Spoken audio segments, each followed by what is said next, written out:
எஸ்பாறைப்பட்டி ஆத்தூர் மேற்கு ஒன்றியம் திமுக திண்டுக்கல் கிழக்கு மாவட்டம் சார்பாக திமுக அரசின் 4ஆம் ஆண்டு சாதனை விளக்க பொதுக்கூட்டம் நடைபெற்றது. தமிழக அரசு பொறுப்பேற்று 4ஆம் ஆண்டு கடந்த நிலையில் தமிழகத்தில் அனைத்து பகுதிகளில் உள்ள ஊராட்சிகளிலும் மாண்புமிகு தமிழக முதல்வர் ஆலோசனைக்கிணங்க திமுக அரசின் 4ஆம் ஆண்டு சாதனை விளக்க பொதுக்கூட்டம் நடைபெற்றுக் கொண்டிருக்கிறது. அதன் ஒரு பகுதியாக திண்டுக்கல் மாவட்டம் ஆத்தூர் வட்டம் எஸ்பாறைப்பட்டி ஊராட்சி கலைஞர் திடலில் தமிழக அரசின் 4ஆம் ஆண்டு சாதனை விளக்க பொதுக்கூட்டம் திண்டுக்கல் கிழக்கு மாவட்ட செயலாளரும் பழனி சட்டமன்ற உறுப்பினருமான ஐ.பி. செந்தில்குமார் தலைமையில் நடைபெற்றது. இக்கூட்டத்தில் கலந்து கொள்ள வந்த கழக உறவுகள் அனைவரையும் ஆத்தூர் மேற்கு ஒன்றிய செயலாளர் ராமன் வரவேற்றார். அதனைத் தொடர்ந்து திமுக தலைமை கழக பேச்சாளர் குளித்தலை சலாவுதீன் சிறப்புரை நிகழ்த்தினார்.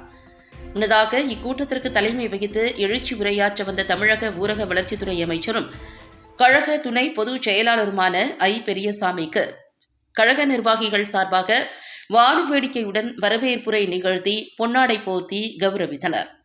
அதனைத் தொடர்ந்து இக்கூட்டத்தில் கலந்து கொண்ட அனைவரையும் வரவேற்று எழுச்சி உரையாற்றினார். அரசு லெக்சர் வேலை கிடைக்கும் என்றால் உடனே கிடைக்குமா? கிடைக்காது.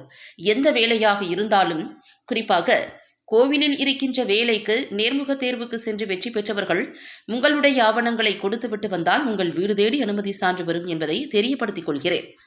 இதில் லஞ்சம் ஏதும் இல்லாமல் உண்மையில் திறமையை வைத்து செயல்படும் மக்களுக்கு நேர்மையாகவும் உறுதுணையாக இருக்கும் இந்த அரசு என்பதை இந்த தருணத்தில் கூறிக்கொள்கிறேன். மேலும் வீடு தேடி அரசு வேலை வாய்ப்பு கொடுத்து இன்றைக்கு சிறப்பாக நமது தமிழக முதல்வர் ஆட்சி செய்து வருகிறார். முக்கியமாக பெண்களுக்குத்தான் அதிக திட்டங்களை நமது தமிழக முதல்வர் அறிவித்துள்ளார்.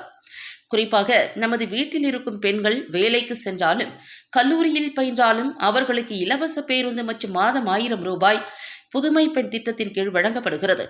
நாங்கள் முதல்வரிடம் வேண்டுகோள் வைத்தோம். என்னவென்றால், பெண்களுக்கு மட்டுமே அனைத்து இடங்களையும் கொடுத்துக் கொண்டிருக்கிறீர்கள். கல்லூரியில் ஆண்களும் படிக்கின்றனர். அவர்களுக்கு இந்த திட்டத்தை பயன்பெறச் செய்யுமாறு கேட்டுக்கொண்டதன் அடிப்படையில்தான் நான் முதல்வன் என்ற திட்டத்தில் கல்லூரியில் பயிலும் மாணவர்களுக்கும் மாதம் ரூபாய் 1000 நமது முதல்வர் செய்து தந்திருக்கின்றார். இன்னும் எத்தனையோ திட்டங்கள் நமது தமிழக மக்களுக்காக நமது முதல்வர் செய்து தந்திருக்கிறார். இதில் குறிப்பாக நமது மல்லையாபுரத்தில் உள்ள வாய்க்காலை சிமெண்ட் வாய்க்காலாக மாற்றி அகலப்படுத்தி விவசாயிகளின் நலனுக்காக அதை விரைவில் செய்து தருவதாகவும் உறுதியளித்தார். மேலும் வருகின்ற 2026 சட்டமன்ற தேர்தலில் தமிழகத்தில் அதிக வாக்குகள் பெற்று நம்முடைய விடியல் ஆட்சிதான் வரப்போகின்றது என்பதில் எவ்வித ஐயமும் இல்லை என எழுச்சி உரையாற்றினார். இறுதியாக கூட்டத்தில் கலந்து கொண்ட கழக உடன்பிறப்புகள் அனைவருக்கும் பாறைப்பட்டி கிளை செயலாளர் மாயப்பன் நன்றி உரை ஆற்றினார்.